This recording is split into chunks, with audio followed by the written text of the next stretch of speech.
પડે.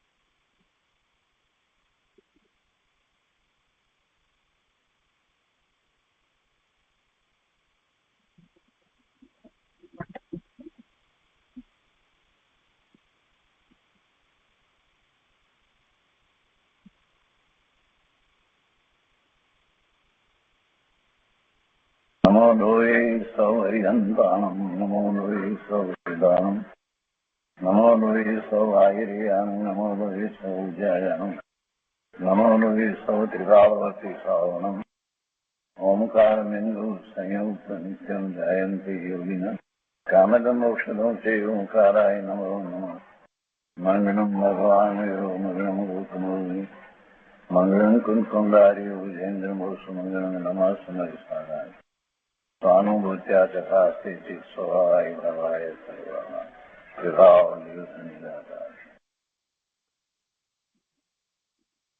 સ્વાનુભૂતિ દર્શન. પ્રસમમૂર્તિ પૂજ્ય બહેન શ્રી ચંપાબેનની સ્વાનુભૂતિ માર્ગ પ્રકાશક તત્વ ચર્ચા એટલે સ્વાનુભૂતિ દર્શન એનો સ્વાધ્યાય આપણે કરી રહ્યા છીએ. એમાં પ્રશ્ન 306 સુધી સ્વાધ્યાય કર્યો છે. આજે આગળ લઈએ છીએ. પુસ્તકમાં પાના નંબર 174. અહીંયા પ્રશ્ન 306 ના સમાધાન પછીથી પ્રશ્ન છે, રાગ અને જ્ઞાન જુદા છે એટલું જાણે તો પૂરતું થઈ રહે કે દ્રવ્ય અને પર્યાયનું ભેદ જ્ઞાન કરવું જ પડે? રાગ અને જ્ઞાન જુદા છે એટલું જાણે તો પૂરતું થઈ રહે કે દ્રવ્ય અને પર્યાયનું ભેદ જ્ઞાન કરવું જ પડે? જો આમાં જરાક પ્રશ્ન જે છે ને બરાબર નથી, અને એટલે બેનશ્રીએ સમાધાન પણ એ રીતે બહુ સરસ રીતે આપ્યું છે. દ્રવ્ય અને પર્યાયનું ભેદ જ્ઞાન એમ નથી હોતું. રાગ અને જ્ઞાન જુદા, એ વાત તો બરાબર છે. તો સમાધાનમાં પૂજ્ય બેનશ્રી કહે છે કે રાગ અને જ્ઞાન જુદા છે. રાગ અને જ્ઞાન જુદા છે કારણ કે જ્ઞાયક ભાવ પોતાનો સ્વભાવ છે અને રાગ છે તે પોતાનો સ્વભાવ નથી. રાગ છે તે પોતાનો સ્વભાવ નથી, વિભાવ છે. એટલે આ તો બરાબર છે કે બંને જુદા છે. હવે કહે છે કે જ્યારે પર્યાય છે તે કોઈ અપેક્ષાએ પોતાની છે. પર્યાય છે તે કોઈ અપેક્ષાએ પોતાની છે. તે પર્યાય કથંચિત ભિન્ન છે અને કથંચિત અભિન્ન છે. કોઈ અપેક્ષાએ ભિન્ન છે, કોઈ અપેક્ષાએ અભિન્ન છે. તેનું સ્વરૂપ એટલે પર્યાયનું સ્વરૂપ જેમ છે તેમ જાણવું. એમને દ્રવ્ય અને પર્યાયનું ભેદ જ્ઞાન એવી વાત નથી. પર્યાય કથંચિત પોતાની છે. નિર્મળ પર્યાય થાય છે તો પોતાની પર્યાય છે, અને દ્રવ્યની એક પર્યાય તો હોય જ છે ને. કથંચિત અભિન્ન છે, કથંચિત ભિન્ન છે. કોઈ અપેક્ષાએ અભિન્ન, કોઈ વખતે કોઈ અપેક્ષાએ અભિન્ન પણ છે.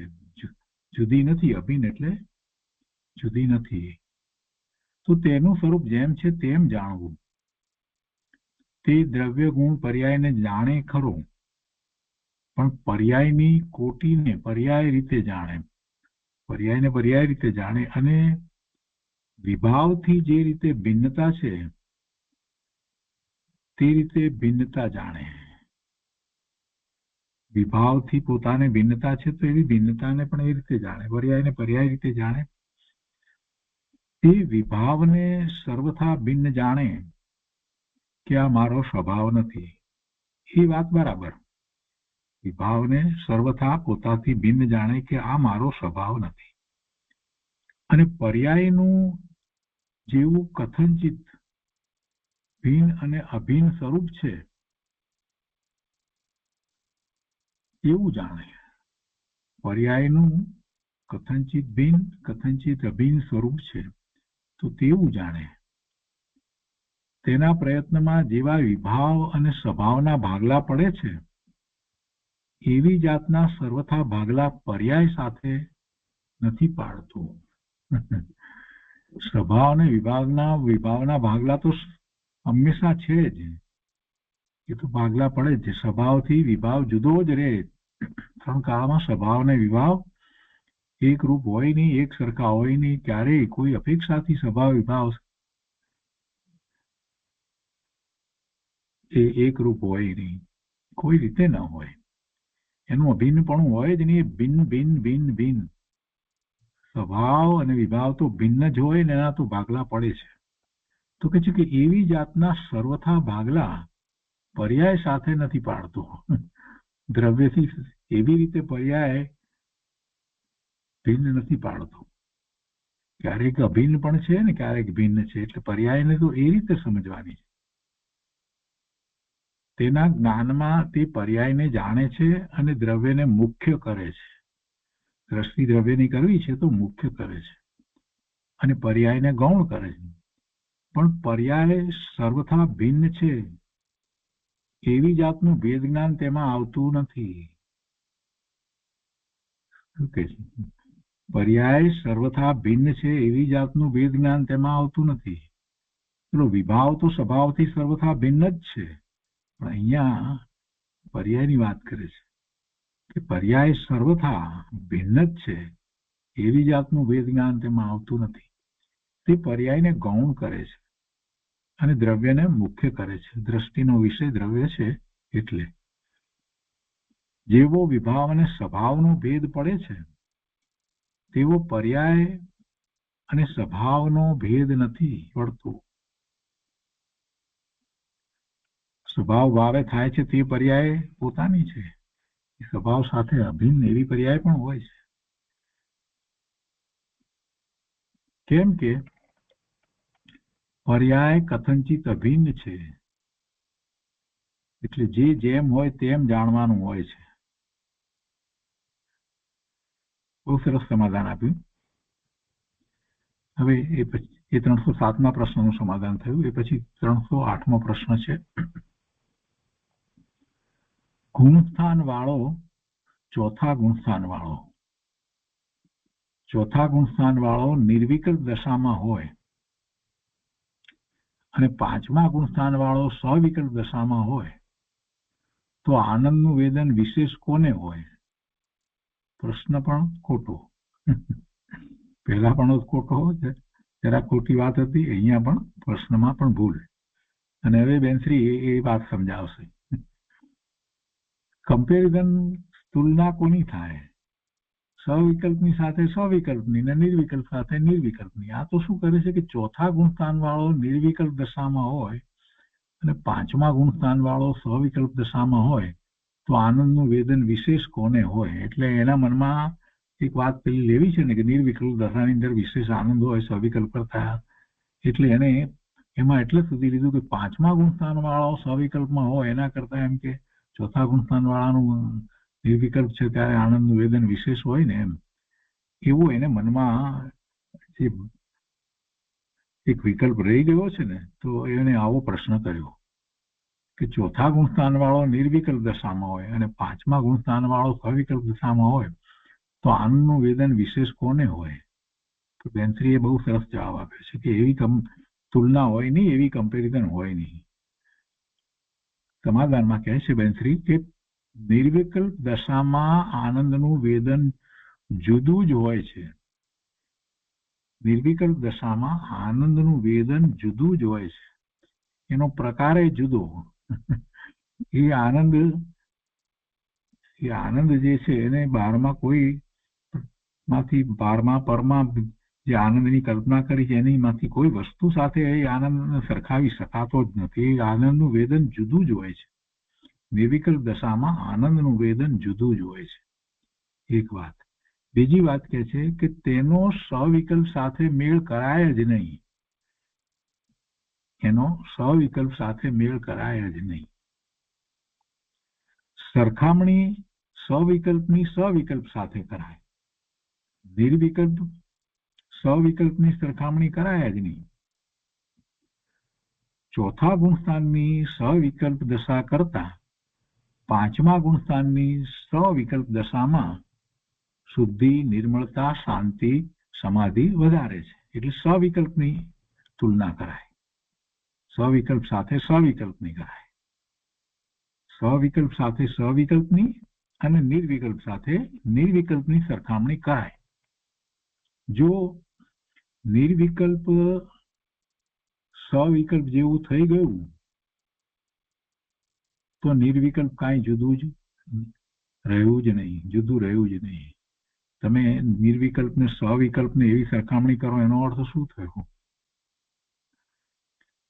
કેમ કે નિર્વિકલ્પ જે છે એ પેલા સવિકલ્પ થયું જેવું થઈ ગયું. અથવા તો કદાચ આ તો એને પાંચમા ગુણસ્થાનની વાત લીધી, નહીતર કોઈ વળી એમ પણ લે કે ચોથા ગુણસ્થાનની નિર્વિકલ્પ દશા અને છઠ્ઠા ગુણસ્થાનની સવિકલ્પ દશા, તો એમાં આનંદ કોનો વધારે? તો કે એવી વાત ન હોય ભાઈ. તો પછી એ નિર્વિકલ્પ સવિકલ્પ જેવું થઈ ગયું તો નિર્વિકલ્પ કંઈક જુદું રહ્યું જ નહીં. એટલે એ વાત નથી બરાબર. નિર્વિકલ્પ સાથે નિર્વિકલ્પની સરખામણી અને સવિકલ્પ સાથે સવિકલ્પની સરખામણી કે તુલના થાય. નિર્વિકલ્પ સ્વાનુભૂતિનો કોઈ જુદો પ્રકાર જ પછી તો રહેશે નહીં. તમે એ નિર્વિકલ્પ ને સવિકલ્પની સરખામણી કરવા બેસતો તો કે પાંચમા ગુણસ્થાનનું સવિકલ્પ અને ચોથા ગુણસ્થાનનું નિર્વિકલ્પ બંને સરખા છે, એમ ન હોય. એવું ન હોય. નિર્વિકલ્પ દશા કઈ જુદી રહી જ નહીં. પછી તો તમે સવિકલ્પની સાથે મેળવવા બેસો એનો અર્થ શું થયો? ભલે ને ચોથા ગુણસ્થાનની નિર્વિકલ્પ હોય તો પણ નિર્વિકલ્પની આખી વાત જુદી જ છે. જ્ઞાનીને સવિકલ્પમાં રાગની આકુળતાનું વેદન, જ્ઞાનીને, પછી જ્ઞાની ચોથે ગુણસ્થાને હોય, પાંચમે ગુણસ્થાને હોય કે સાતમા છઠ્ઠે મુનિ હોય, બધા જ્ઞાનીને એ સાતમે થી છઠ્ઠે આવ્યા હોય મુનિરાજ ત્યારે એ સવિકલ્પ છે. તો એ વખતે એ પણ સવિકલ્પ છે. અને ચોથા અને પાંચમા ગુણસ્થાને મોટે ભાગે સવિકલ્પ હોય તો કે છે કે એવા જ્ઞાનીને સવિકલ્પમાં રાગની આકુળતાનું વેદન અને શાંતિ સાથે વેદાઈ રહ્યા છે. અને નિર્વિકલ્પ દશામાં એકલો આનંદ વેદાઈ રહ્યો છે. એ રીતે તેમાં ફેર પડે છે. અને આનંદની જાત પણ જુદી છે. એવો આનંદ ક્યાંય બહારમાં હોય નહીં, બહારના કારણે હોય નહીં, કોઈ નિમિત્તથી પણ એવો આનંદ થાય નહીં. જે નિર્વિકલ્પ દશા જે છે એનો વિચાર કરીએ તો એમાં તો નિર્વિકલ્પ દશામાં એકલો આનંદ વેદાઈ રહ્યો છે. એ રીતે તેમાં ફેર પડે છે. વસ્તુ જ જુદી છે. એકલો પોતાનો આનંદ વેદાઈ રહ્યો છે નિર્વિકલ્પમાં, જેમાં આકુળતા એકદમ અબુદ્ધિપૂર્વક છે. એટલે ખ્યાલમાં આવે એવી આકુળતા નથી. અબુદ્ધિપૂર્વકના રાગ કહીએ છીએ તો એમાં આકુળતા એકદમ અબુદ્ધિપૂર્વક છે. તેનો પોતાને ખ્યાલ પણ નથી આવતો. એકલી નિરાકુળતા, એકલો આનંદ વેદાય છે. ઉપરની ભૂમિકા વાળાને સવિકલ્પમાં ભલે શાંતિ વધારે હોય પણ એ સવિકલ્પ છે ત્યારે એને સાથે આકુળતા પણ છે. એટલે કે છે કે ઉપરની ભૂમિકા વાળાને સવિકલ્પમાં ભલે શાંતિ વધારે હોય પણ એ આકુળતા અને નિરાકુળતા બંને મિશ્રિત છે. સવિકલ્પમાં તો બંને મિશ્રિત છે. તે મિશ્રિત વેદન અને એકલું નિર્વિકલ્પ વેદન તેમાં ફેર છે. બંને હવે મુમુક્ષુને થોડુંક સમજાવ્યું એટલે કે જે કહા બંને જાત જ જુદી થઈ જાય છે. વચ્ચે પાછો મુમુક્ષુ એ બોલે છે પ્રશ્ન કરનાર, અને બેનશ્રી કહે છે કે હા એમ જ છે ને, સવિકલ્પ દશા એ રાગ મિશ્રિત છે. નિરાકુળતા અને આકુળતા બંને છે. કોની વાત છે? સમ્યક દ્રષ્ટિને માટે. બાકી બીજાને તો સવિકલ્પ દશામાં નિરાકુળતા ક્યાં હોય જ છે.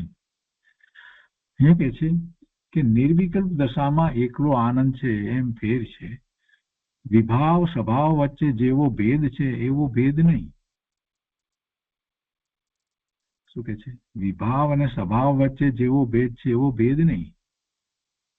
જ્ઞાની સવિકલ્પ દશામાંથી નિર્વિકલ્પ દશામાં તો ક્યાંનો ક્યાં ચાલ્યો ગયો, પણ છતાંય સવિકલ્પમાં એને શાંતિ હતી. એની ભૂમિકા પ્રમાણે એને સવિકલ્પમાં પણ શાંતિ હોય છે. એટલે એમ નથી કે સવિકલ્પ અને નિર્વિકલ્પમાં વિભાવ સ્વભાવ જેવો ભેદ પડે એવું નથી હોતું. છઠ્ઠા ગુણસ્થાનની દશામાં મુનિરાજનો વિચાર કરીએ તો સવિકલ્પ દશાની અંદર પણ એમને શાંતિ કેટલી બધી હોય છે, અને નિર્વિકલ્પ થાય તો એ તો વાત જ જુદી છે. પણ એનો અર્થ એવો નથી થતો કે પેલો સ્વભાવ અને વિભાવ જેવો ફેર પડે છે સવિકલ્પ નિર્વિકલ્પનો, એમ નથી. અહીંયા તો જ્ઞાનીની વાત છે, અજ્ઞાનીની વાત નથી. જુદા દેશમાં ચાલ્યો ગયો, સવિકલ્પ દશામાંથી નિર્વિકલ્પ દશામાં જો એ ગયો હતો તો પછી ક્યાંનો ક્યાં ચાલ્યો ગયો, જુદા દેશમાં ચાલ્યો ગયો, આત્મામાં ડૂબી ગયો, સ્વાનુભૂતિમાં અંદર લીન થઈ ગયો. એ દશા અને સવિકલ્પ દશા જે આકુરતા સાથે રહેલી છે એવી સવિકલ્પ દશા, તો એમાં બંનેમાં ફેર છે. તેની સાથે તેની મીંઢવણી કરાય જ નહીં. મીંઢવણી શબ્દ એ સાહિત્યની ભાષાની અંદર નથી, પરંતુ લૌકિકમાં એ બોલવાનો શબ્દ છે, એટલે બેનશ્રી એવો પ્રયોગ કરતા હતા. એટલે એની મેળવણી, મીંઢવણીનો અર્થ થાય છે મેળવણી. તેની સાથે તેની મેળવણી કરાય જ નહીં, મીંઢવણી કરાય જ નહીં.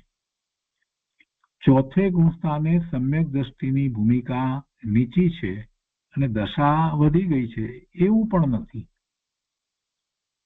છતાં તેના વેદનમાં તે ક્ષણે જ ફેર છે. ચોથે ગુણસ્થાને સમ્યક દ્રષ્ટિની ભૂમિકા નીચી છે અને દશા વધી ગઈ છે એવું પણ નથી, છતાં તેના વેદનમાં તે ક્ષણે જ ફેર છે. જ્યારે નિર્વિકલ્પ થાય છે તે ક્ષણે જ ફેર પડી જાય છે. સવિકલ્પથી નિર્વિકલ્પ થાય છે તો એ તો એકલા આનંદની અનુભૂતિ છે. કોઈ આકુરતા વ્યાકુરતાની અનુભૂતિ છે જ નહીં. એનું વેદન જે છે એમાં ઘણો ફેર છે. જેવી નિર્વિકલ્પ દશા થાય કે તે ક્ષણે જ એ વેદન જે છે એવું થઈ જાય છે.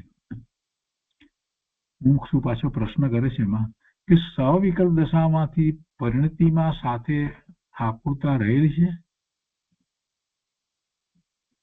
સવિકલ્પ દશામાંથી પરિણતિમાં સાથે આકુરતા રહેલી છે, એટલે કે સવિકલ્પ દશાની અંદર આકુરતા હોય.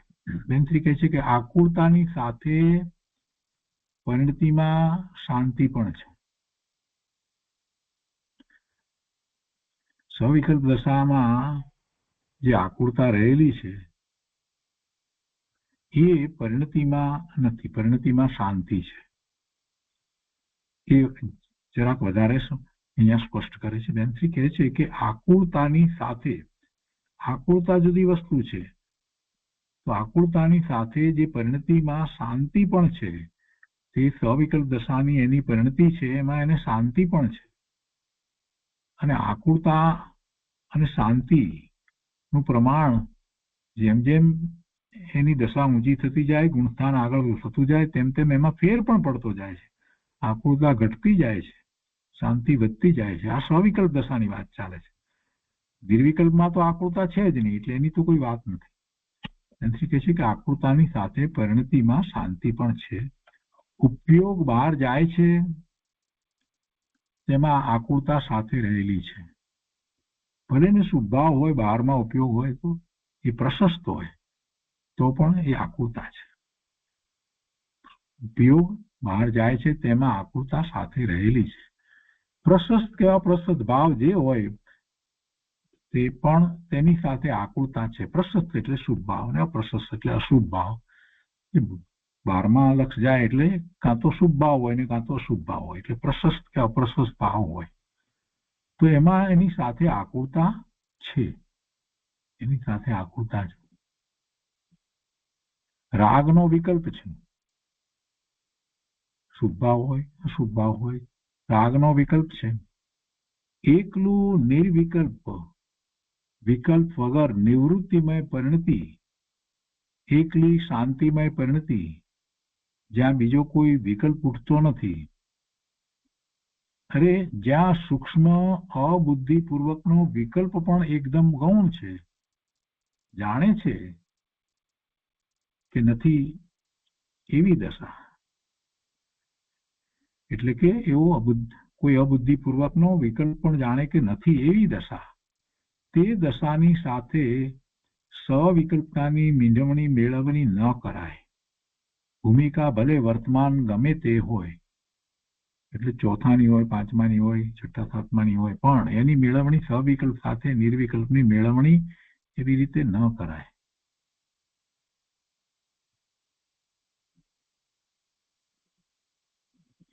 આ તો ઠીક છે.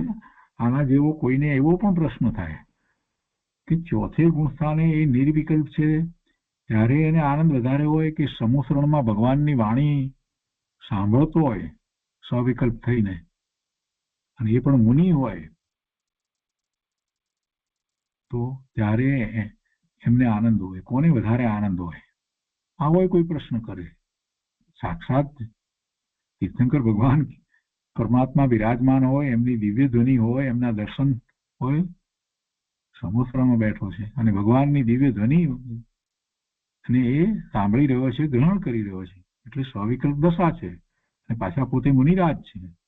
અરે આચાર્ય ભગવાન હોય તો પણ શું, સવિકલ્પ છે.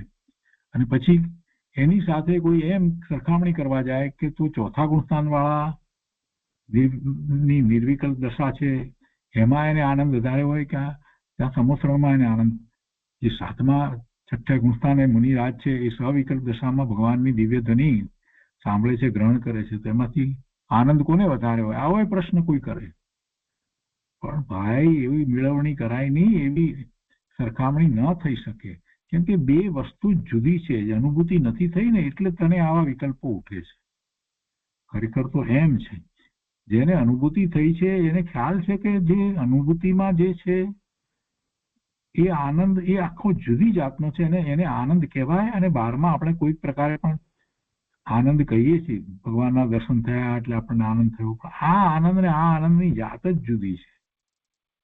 પેલા સ્વભાવ જે છે ને એ બધી વસ્તુ સવિકલ્પની જુદી છે, એની સાથે કઈ નિર્વિકલ્પની સરખામણી હોય જ નહીં.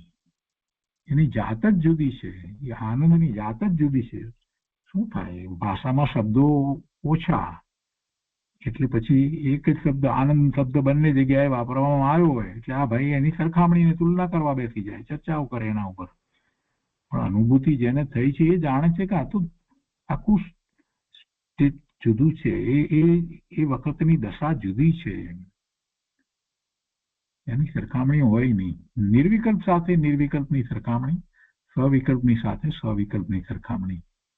નિર્વિકલ્પ દશામાં ચોથા ગુણસ્થાને જે આનંદ છે એના કરતા પાંચમા ગુણસ્થાનની દશામાં વિશેષ, અને સાતમે એના કરતા પણ વિશેષ, અને એનો સમય પણ વધારે, ડેપ્થ પણ વધારે. પણ આનંદની જાત એક જ છે, જાતમાં ફેર નથી.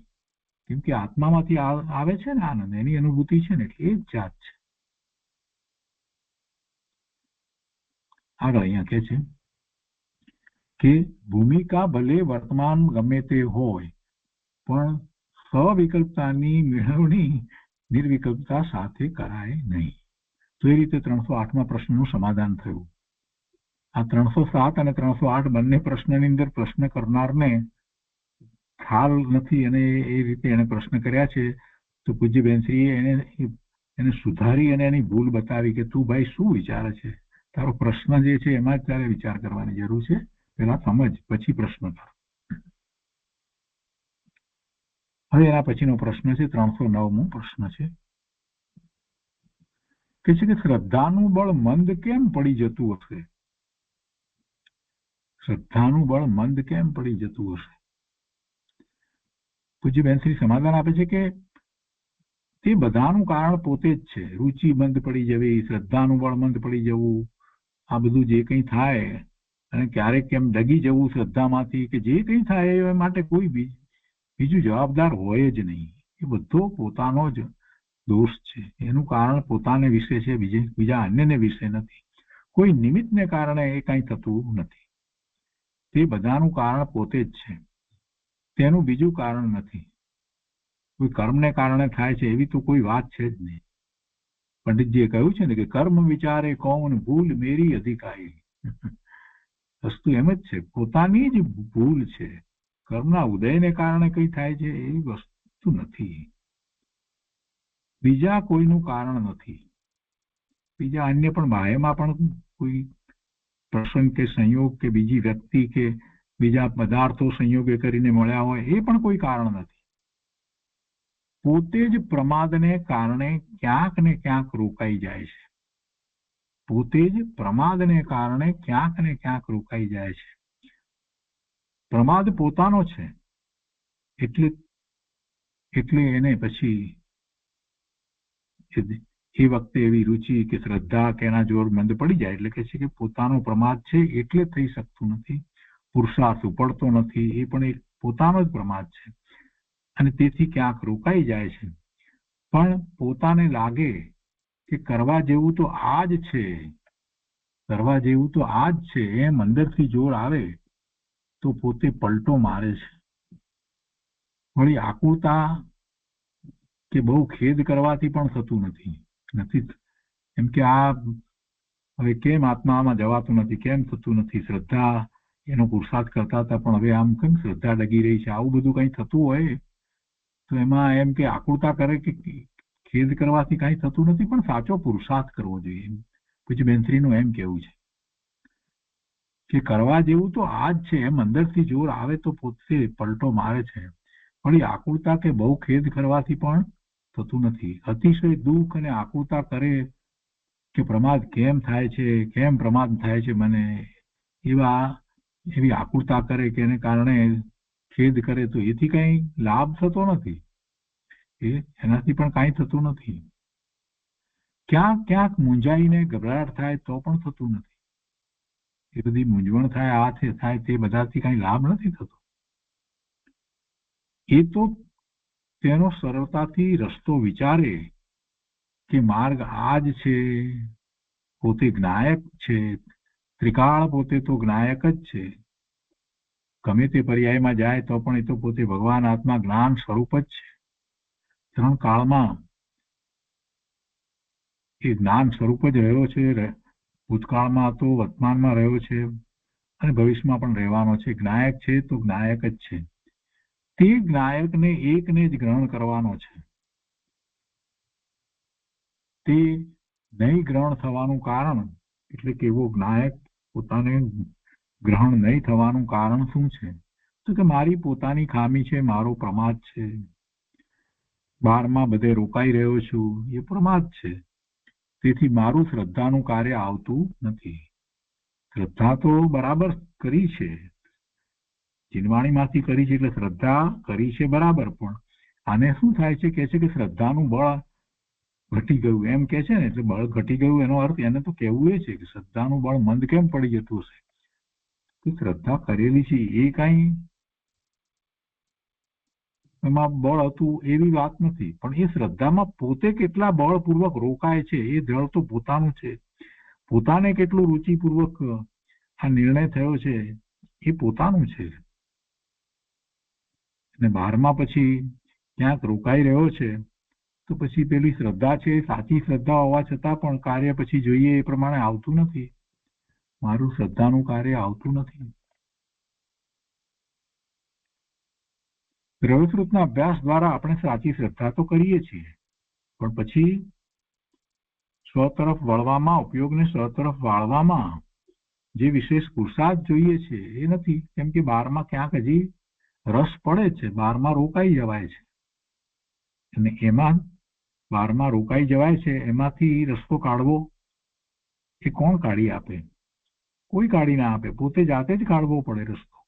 સ્વ તરફ વળવા માટે કોઈ બીજું કાંઈ કરી શકે નહીં. સાક્ષાત ભગવાનના સમોસરણમાં બેસીને પણ ભગવાનની વાણી સાંભળતો હોય પાછો શોભા જોવામાં પડી જાય, સમોસરણની શોભા જોવામાં એવું થાય. એટલે પોતે ધ્યાન રાખવાનું છે ને, જાગૃતિ પોતે રાખવાની છે. તો 309મા પ્રશ્નનું સમાધાન થયું. એ પછી 310મો પ્રશ્ન છે. જેમ બહારથી જુદી જુદી વ્યક્તિને ઓળખી શકાય તેમ અંતર પુરુષાર્થ કરે તો પોતાનો આત્મા ઓળખી શકાય, સ્પષ્ટ ઓળખી શકે. જેમ બહારમાં આ જુદી જુદી વ્યક્તિને આપણે ઓળખીએ જુદી, તો એવી રીતે અંતર પુરુષાર્થ કરે તો પોતાનો આત્મા ઓળખી શકાય, એમ સ્પષ્ટ ઓળખી શકે. સારો પ્રશ્ન કર્યો છે. બહુ શરૂઆતનો પ્રશ્ન છે પણ છતાંય મહત્વનો પ્રશ્ન છે. સમાધાન આપતા પૂજ્યબેન શ્રી કહે છે કે હા, આત્મા ઓળખી શકાય. આત્મા ઓળખી શકાય. પોતે જ છે, બીજો ક્યાં છે? પોતે જ આત્મા છે, એને જ એ ઓળખે છે. પોતાને ઓળખ્યા વિના બીજાને કેવી રીતે ઓળખે?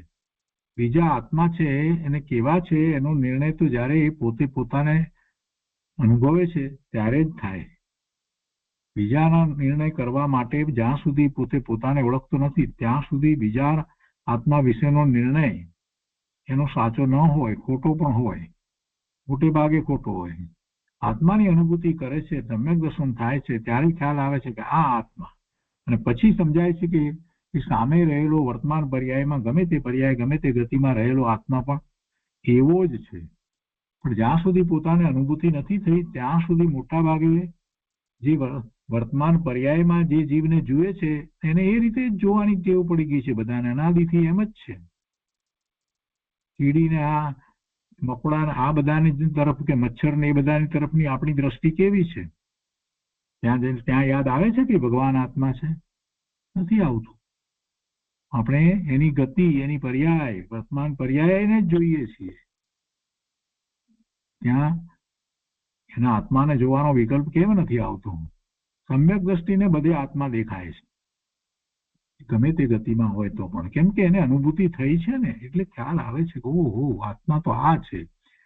અને એ આત્મા એ તિર્યંતની પર્યાયમાં જાય અને એમાં પણ એવી હીણી પર્યાયમાં જાય તો પણ આત્મા તો આત્મા જ રહેવાનો છે. એ અનંત ગુણનો પિંડ ભગવાન જ છે. પર્યાય સાથે એને કાંઈ સંબંધ નથી. આ બધી સંસારમાં જે પર્યાય જે થઈ રહી છે 4 ગતિના ભ્રમણરૂપ, એ 4 ગતિના ભ્રમણરૂપ પર્યાય સાથે આ ભગવાન આત્માને કાંઈ સંબંધ નથી, કાંઈ કરતા કાંઈ સંબંધ નથી. એટલે એ જોઈ અને જીવને નાના મોટા ગણવા નહીં. જીવ જીવ જ છે, આત્મા આત્મા જ છે. અહીંયા કહે છે કે હા, આત્મા ઓળખી શકાય અને પોતે જ છે. પોતાને ઓળખે છે તો પછી બીજા આત્મા પણ એને ઓળખાય. એટલે પહેલી વાત આ છે કે સમ્યક દર્શન વખતે પોતે પોતાને અનુભવે છે ને અનુભવ સહિત પોતાની ઓળખાણ થઈ જાય છે કે પોતે જ છે. બીજાનો અનુભવ નથી થતો, બીજાને ઓળખી શકાતા નથી. ભગવાનના દર્શન કરીએ સાક્ષાત સમોસણમાં બેસીને તો કઈ ભગવાનનો આત્મા આપણને ખ્યાલમાં આવે એમ બનતું નથી. ભગવાનની દિવ્ય ધ્વનિ દ્વારા આપણે ભગવાનના આત્માને કાંઈ ઓળખી જઈએ, જાણી જઈએ એવું વસ્તુ સ્વરૂપ નથી. પોતે પોતાનો અનુભવ કરે એમ પોતાને ઓળખે, અને એમ ઓળખ્યા પછીથી ખબર પડે એને કે ભગવાનનો આત્મા કેવો છે, ભગવાને શું પ્રાપ્ત કર્યું છે, શું પ્રગટ કર્યું છે. પછી એમ ખબર પડે. બેનશ્રી કહે છે કે જ્ઞાન જ્ઞાનને ઓળખી શકે છે. પોતે ભગવાન આત્મા જ્ઞાન સ્વરૂપ છે અને જ્ઞાન દ્વારા જ એને ઓળખવાનો છે. જ્ઞાન એનો સ્વભાવ છે. જ્ઞાન ક્યારે અટકે છે? જ્ઞાન તો ક્યારેય અટકતું નથી. જ્ઞાન જ્ઞાનને ઓળખી શકે છે, એવો સૂક્ષ્મ ભેદ પાડી શકે છે, સ્પષ્ટ ઓળખી શકે. જેમ બહારમાં તેને શંકા પણ નથી પડતી અને કોઈ તર્ક કરે કે તે આ માણસ નથી તો કહે કે તે જ છે. બહારમાં વાત થતી હોય કોઈકની વ્યક્તિની અને એને એ માણસને બરાબર ઓળખેલો હોય, જાણતો હોય ઘણા વખતથી, ને પછી એ માણસ આવ્યો હોય ત્યારે બીજાઓ કહે કે ના આ માણસ તો બીજો લાગે છે, તો આ કે ના આ જ છે બરાબર. જરાય એમ શંકાય નહીં, આશંકાય નહીં, ખચકાયા વગર એ એમ જ કે છે. બીજા બધા કોઈ તર્ક કરે કે તે આ માણસ નથી તો આ કહે છે કે ના તે જ છે. વિચાર્યા વગર, તર્ક વગર પોતે નક્કી કરી નાખે છે કે આ જ માણસ છે. કરી શકે છે ને. એવું કરે છે ને. બીજા બધા કહે તો ખોટું છે, આ ઉદાહરણ આપ્યું. તેવી રીતે જ્યારે પોતે પોતાની અનુભૂતિ કરે છે ત્યારે આ જ આત્મા, આ રહ્યો એવો જ આત્મા એને હંમેશને માટે સ્પષ્ટ થઈ જાય છે કે તેમ પોતાનું નક્કી કરી શકે કે આ હું જ છું, આ મારું જ અસ્તિત્વ છે. તર્ક વગર નિઃશંકપણે પોતાને ગ્રહણ કરી શકે કે આ હું જ છું, બીજો હું નથી. રાગ આદિ હું નથી, શરીર આદિ હું નથી, વર્તમાન પર્યાય એ કઈ હું નથી, મનુષ્યમાં પુરુષ કે સ્ત્રી કે એ બધું કાંઈ હું નથી, એમ નિશંકપણે ગ્રહણ કરી શકે છે. કોણ કરી શકે છે? પુરુષાર્થ કરે છે. તે કહે છે ને કે અંતર પુરુષાર્થ કરે તો પોતાનો આત્મા ઓળખી શકાય. તો કે હા, એમ ઓળખી શકાય છે, સ્પષ્ટ ઓળખી શકાય છે. પણ બેનશ્રી કહે છે કે પણ પુરુષાર્થ કરતો નથી. વાંધો આ જ છે, પુરુષાર્થ કરતો નથી. એ 310મા પ્રશ્નનું સમાધાન થયું. એના પછીનો 311મો પ્રશ્ન છે. બાહ્યમાં તો નિવૃત્તિ લીધી, પણ અંતરની નિવૃત્તિ લેવી જોઈએ એમ આપ કહો છો, તો અંતર નિવૃત્તિ એટલે શું? બાહ્ય નિવૃત્તિ તો એને સમજાઈ ગઈ છે, પણ અંતર નિવૃત્તિ એટલે શું? પ્રશ્ન એવો છે. સમાધાનમાં બેનશ્રી કહે છે કે અંતર નિવૃત્તિ એટલે અંતરમાં અનેક જાતની વિકલ્પની ઘટમાળમાં રોકાતો હોય તો તેમાંથી પોતે છૂટી વારંવાર ચૈતન્ય તરફ જવું, તે અંતર નિવૃત્તિ છે. કોઈ બેઠો હોય શાંતિથી, આપણને લાગે કે બહુ શાંતિથી બેઠો છે, પણ એના મનમાં તો અનેક પ્રકારના વિકલ્પ ચાલતા હોય, કેટલાય પ્રકારની ઈચ્છાઓ થતી હોય, કાંઈક ને કાંઈક આયોજનો અંદર થતા હોય. હવે એમાં એટલો બધો રોકાઈ ગયો હોય કે વાત ન પૂછો. બહારમાં શું ચાલી રહ્યું છે એનું પણ એને ભાન ન રહે. તો એમ મોટા ભાગે જીવ ક્યાંક ને ક્યાંક રોકાયેલો રહે છે, એટલે એને અંતરમાં નિવૃત્તિ નથી. પેન્શ્રી એ વાત કરે છે કે એમાંથી છૂટીને એ વિકલ્પની ઘટમાળમાં રોકાતો હોય તો તેમાંથી પોતે છૂટી અને વારંવાર ચૈતન્ય તરફ જવું, તે અંતર નિવૃત્તિ છે. બહુ જાગૃતિ રાખવી પડે, એવી વ્યવસ્થા પોતે જાતે ગોઠવવી પડે કે જે જ્યારે એ પોતે મનમાં ક્યાંક વિકલ્પોમાં ચડી ગયો હોય, ભૂલો પડી ગયો હોય, ઘટમાળમાં ક્યાંક વિકલ્પની જાળમાં, તો તરત જ પાછું એ કંઈક એવી વાત દ્વારા પાછો વળી જાય. એવા કંઈક એને વચનામૃત યાદ રાખવા જોઈએ કે કંઈક એની નજર સમક્ષ એવું આવે કે તરત એને યાદ આવે, અરે આ નહીં, હું તો ભગવાન આત્મા જ્ઞાન આનંદ સ્વરૂપ છું ને, ભગવાનના જ્ઞાનમાં સિદ્ધ સમાન શુદ્ધ આવ્યો છું ને, એમ કરી અને વારંવાર એ ચૈતન્ય તરફ વળે. એમ એને નિવૃત્તિ, અંતર નિવૃત્તિ કેળવવી પડે. બાકી તો મન એવું છે ચંચળ કે એક મિનિટની અંદર તો ક્યાંનું ક્યાં ચાલી જાય છે, અનેક પ્રકારના વિચારોમાં ચાલી જાય છે. એટલે બીજી બેનશ્રી કહે છે કે અનેક જાતની ઘટમાળમાં રોકાતો હોય તેણે ચૈતન્ય તરફ વળી અને ચૈતન્ય તરફના વિચારો કરવા. આ હું છું તેમ પોતાને ગ્રહણ કરવું. જેવો પોતે છે એવો દ્રવ્યસૃતના અભ્યાસ દ્વારા નિર્ણય કર્યો છે, તો પછી એ જ વાતને યાદ કરીને આ હું છું તેમ પોતાને ગ્રહણ કરવું. વિકલ્પ જાળની પ્રવૃત્તિ વારંવાર આડે આવ્યા કરે, પાછા વિકલ્પમાં ચાલ્યા જવાય એવું તો થવાનું છે. એટલે કે વિકલ્પ જાળની પ્રવૃત્તિ વારંવાર આડે આવ્યા કરે અને ચૈતન્યના વિચારો ગૌણ થઈ જાય, તો પછી તો વિકલ્પ જાળની પ્રવૃત્તિઓ ઓછી કરી અને પોતાના તરફનો અભ્યાસ વધારે. એવું જો થતું હોય તો સ્વ તરફનો અભ્યાસ વધારવો, એટલે એવું વાંચન છે, એવા સ્વાધ્યાય છે, આ બધું વધારવું જોઈએ, જેથી એના જ વિચારો રહ્યા કરે. સતત એ જ વાતના જ વિચારમાં રહ્યા હોય તો પછી વિચાર પણ એવા આવે તો આત્મા તરફ સહેલાઈથી જવાય. અને એમ કરે છે એવો સ્વ તરફનો પોતે અભ્યાસ વધારે છે તે અંતર્નિવૃત્તિ છે. એ અંતર્નિવૃત્તિ છે. હવે કહે છે કે વાસ્તવિક નિવૃત્તિ તો પોતે જ્ઞાયક રૂપે પરિણમી જાય તે છે. વાસ્તવિક નિવૃત્તિ તો ત્યારે જ કહેવાય કે જ્યારે પોતે જ્ઞાન સ્વભાવે પરિણમી જાય. એ જ્ઞાયક રૂપે પરિણમી જાય એ નિશ્ચયથી નિવૃત્તિ છે. એ 311 પ્રશ્નનું સમાધાન થયું. તો આજનો સ્વાધ્યાય આપણે અહીંયા સુધી રાખીએ છીએ, 311 પ્રશ્ન સુધી.